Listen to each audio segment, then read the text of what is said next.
Hace unos días yo me encontraba dentro de una de las estaciones del sistema de transporte público de la ciudad. Y dentro de la misma es muy frecuente encontrarse con vendedores.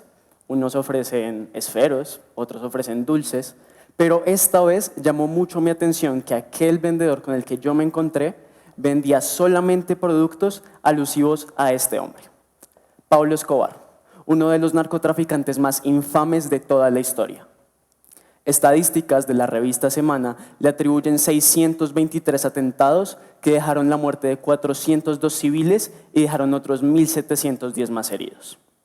Y a pesar de estas aterradoras estadísticas, su imagen sigue presente en el día a día en nuestra sociedad y muchos no dudarían en adquirir o portar estos elementos que hacen referencia a él. Y esto es tan solo una pequeña parte de un fenómeno que en nuestra sociedad colombiana se ha hecho cada vez más visible con el pasar de los años.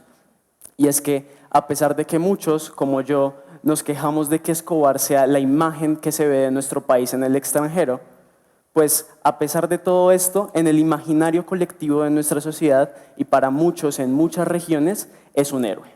Sí, un héroe que contribuyó a su comunidad, o que logró superar la pobreza a pesar de las adversidades.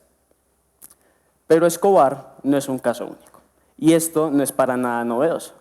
No es para nada novedoso que existan criminales que son admirados por sectores de la sociedad y que en algunos casos más extremos terminan siendo víctimas de personas que se sienten atraídas físicamente por ellos.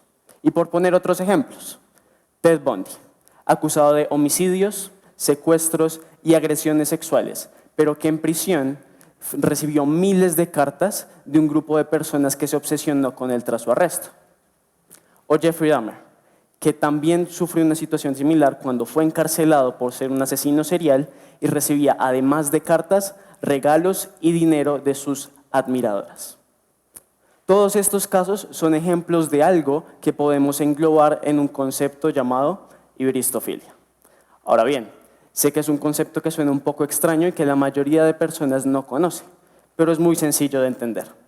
Viene del griego urisein, que a su vez viene de ibris y significa atentar contra alguien, y filos, que significa tener una afinidad o preferencia por. Es decir, la atracción que se siente hacia aquel o aquellos que han cometido un crimen o violación hacia otra persona. Y ver que esto es mucho más frecuente de lo que yo creía y que seguramente muchos de los que estamos acá creíamos, nos lleva a un interrogante crucial. ¿Qué ha llevado a que estas figuras tan sombrías terminen siendo idealizadas por la sociedad? Pues bien, la respuesta, en gran medida, reside en cómo los medios de comunicación han narrado su historia. Películas, series, documentales y otras formas de expresión han contribuido a construir una imagen de ellos que ha difuminado las barreras entre el crimen y la admiración. Mi nombre es Andrés Acosta y el día de hoy quiero que observemos y analicemos por qué hay criminales que son vistos como héroes. Y para empezar, quiero introducir un concepto que en esta discusión va a ser fundamental. Fue planteado originalmente por la filósofa alemana Hannah Arendt y es el concepto de banalidad del mal. En su sentido original, como la autora lo había planteado, lo que ella dice es que el mal no es algo que se ha cometido exclusivamente por personas que inherentemente o naturalmente son malas, sádicos, como ella los llamaba. Por el contrario, la mayoría de las veces observamos que son personas tan normales como nosotros, pero que por el contexto en el que se encontraban eran incapaces de distinguir que estaban haciendo el mal. Pero el rol de todo esto en esta discusión es que también nos permite entender cómo las representaciones socioculturales de estos personajes, es decir, de los criminales, lo que terminan por hacer es que al representarlos tan semejantes a nosotros, hacen que sus actos pasen a un segundo plano, se trivialicen o sean minimizados. Y para ilustrar esto de una mejor manera, quiero introducir un ejemplo. Una telenovela que estoy seguro de que la mayoría que estamos acá hemos visto al menos una vez en nuestras vidas. Pablo Escobar, El patrón del mal, producida entre 2009 y 2012 por Caracol Televisión. Lo primero en lo que quiero que nos enfoquemos de esta telenovela es el uso que ésta hace de los entornos, los sitios en donde tienen lugar los acontecimientos. Y para eso quiero que nos transportemos a una escena muy específica. Una en la que tanto Escobar como su círculo cercano está planeando y orquestando un atentado en contra de un reconocido político. Lo que llama la atención de la escena es que en el fondo, en la sala donde están ubicados, existen imágenes como esta.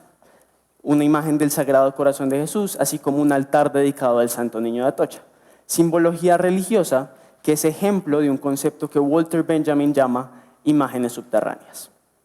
Las imágenes subterráneas son todos esos símbolos y elementos que están situados en planos secundarios en producciones como esta, audiovisuales e incluso literarias, pero que, así nosotros no seamos conscientes de ello, apelan directamente a nuestras emociones y en ese sentido alteran la forma en la que nosotros percibimos los acontecimientos que en estas producciones son retratados. En este sentido, la simbología religiosa que acabamos de observar lo que hace es que desplaza nuestras percepciones hacia ese ámbito, el ámbito de lo religioso. Distorsiona cómo vemos a Escobar y a sus socios, indicándonos una supuesta devoción católica de estos personajes que, como bien dice el autor Miguel Hernández Madrid, puede hacernos llegar a considerar la expiación de las culpas de estos criminales, a pesar de su maldad. Pero esto es solo lo primero. Otra cosa que quiero que notemos de este ejemplo es el uso que ésta hace del lenguaje. Y para eso, estoy seguro de que la mayoría de los que estamos acá hemos alguna vez escuchado frases provenientes de la telenovela. Quiero presentarles 3 ejemplos. La primera, el día que vaya a hacer algo malo, hágalo bien hecho, pues si medio mundo me quiere matar, contratamos al otro medio mundo para que me defienda, o la mente es como un paracaídas que no sirve de nada si no se abre. ¿Qué nos muestran estas frases? Algo muy recurrente que pasa a lo largo de toda la producción y es el uso que ésta hace de un lenguaje coloquial, muy común y muy similar al que usan las personas que viven en las zonas donde tienen lugar estos hechos. Y eso lo que hace es que todas estas ideas queden grabadas en la memoria colectiva del público, asociadas directamente a la imagen de los narcotraficantes. El autor reconocido Omar Rincón, en su ensayo Amamos a Pablo, odiamos a los políticos, las llama y las denomina narcofilosofía, porque por la forma en la que son representadas en esta telenovela, lo que terminan por hacer es demostrar, o bueno, mostrarnos a nosotros que son ideas inherentes al mundo y a la cultura que rodea el narcotráfico. Y por la vitalidad de su lenguaje, todo esto termina siendo aceptado como parte de la sabiduría popular. En palabras del mismo autor, se les da el valor de verdad de pueblo, esa que se comprueba en el día a día de salir adelante. Así entonces, todos estos factores en suma, lo que terminan haciendo es que nosotros sintamos cercanía y afinidad con estos personajes criminales. Al mezclar el accionar criminal de una persona como Escobar con su rol como padre, esposo, hijo o hermano, se muestra como alguien carismático. Y es ese carisma que se asocia directamente con él el que termina haciendo que sus actos se vuelvan banales. Pero todo lo que hemos visto ahora es ajeno a la trama principal de estas telenovelas. Así que quiero que nos enfoquemos en eso, en las historias, las narrativas que nos presentan los medios de comunicación. Y para eso quiero iniciar con algo que dice el reconocido autor mexicano Luis Astorga. Y es que la distancia entre los traficantes reales y su mundo y la producción simbólica que habla de ellos es tan grande que no existe otra forma de acercarse y tratar el tema casi que de forma mitológica. ¿Esto qué nos quiere decir? Que el conocimiento que nosotros tenemos de ellos es muy limitado, porque son grupos que se suelen mantener al margen de la luz pública. Y en consecuencia, las ideas que nosotros tenemos de ellos vienen mayoritariamente de las representaciones de los medios de comunicación. Representaciones saturadas de rumor y especulación, pero que además presentan un problema por la forma en la que narran las historias. Y quiero volver al autor Omar Rincón. ¿Por qué? Porque él lo denomina síndrome de incoherencia moral. Lo denomina de esta forma porque una vez estas producciones se están promoviendo dentro de la audiencia y dentro de la población, los productores suelen decir que su búsqueda, o bueno, su objetivo es reivindicar a las víctimas y mostrar la verdadera maldad de los criminales. Y todo eso es muy bueno hasta que las producciones salen al aire. porque una vez nosotros tenemos acceso a ellas, nos encontramos con algo totalmente distinto.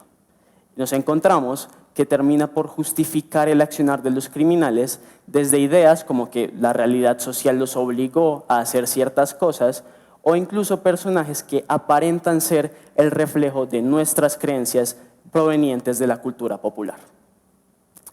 Y esto se da, además, porque Omar Rincón encuentra dos cosas. La primera, que el foco suele estar en los criminales, es decir, nosotros recibimos casi ilimitada información de su biografía, sus vidas, pensamientos y motivaciones, y eso, en contraste con la poca información que recibimos de la contraparte, las víctimas, lo que termina haciendo es que nosotros veamos a las víctimas como los villanos y a los villanos como las víctimas.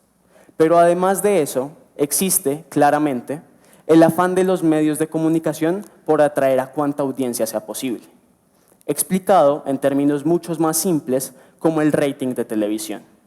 Lo que se logró demostrar es que aquellas producciones que se atrevieron a dar el paso para poder reivindicar verdaderamente a las víctimas, terminaron obteniendo índices de rating mucho más bajos en comparación con aquellas que directa o indirectamente terminaron haciendo apología del crimen.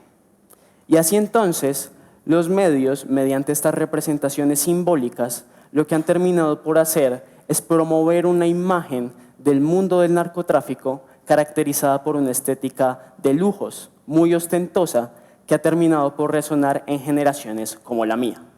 Jóvenes que no tuvimos que presenciar de primera mano la violencia del narcotráfico y que, en consecuencia, solo tenemos la información de estas representaciones mediáticas.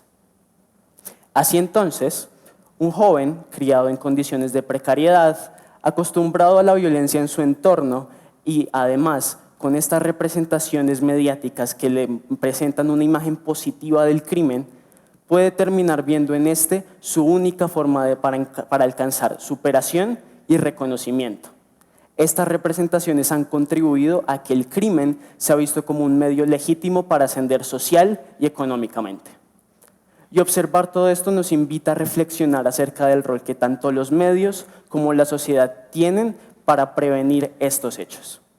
Si bien el entretenimiento tiene su lugar indiscutible en nuestra sociedad, como bien dice el autor ganador del premio Pulitzer Jack Miles, la responsabilidad cívica le exige a los medios de comunicación estar alerta para evitar agravar el daño del crimen en sus víctimas, pero además no fomentar directa o indirectamente la admiración por aquellos que han cometido tanto daño. La memoria colectiva de un país como el nuestro no se puede construir desde la perspectiva de los victimarios. Pero eso no necesariamente implica que tengamos que censurar o prohibir estas producciones. Por el contrario, como bien lo dice Omar Rincón, la historia es un duelo de relatos y la ficción es la mejor manera de contarlos, pero es necesario diversificar las perspectivas. En ese sentido, lo que verdaderamente necesitamos es cambiar la forma en la que se narran las historias, que verdaderamente demuestren que los criminales no tienen ninguna justificación ni reivindicación y que, por el contrario, pongamos el foco en los verdaderos héroes, aquellos que desde la verdad y la justicia lucharon contra sistemas que les eran adversos. Muchas gracias.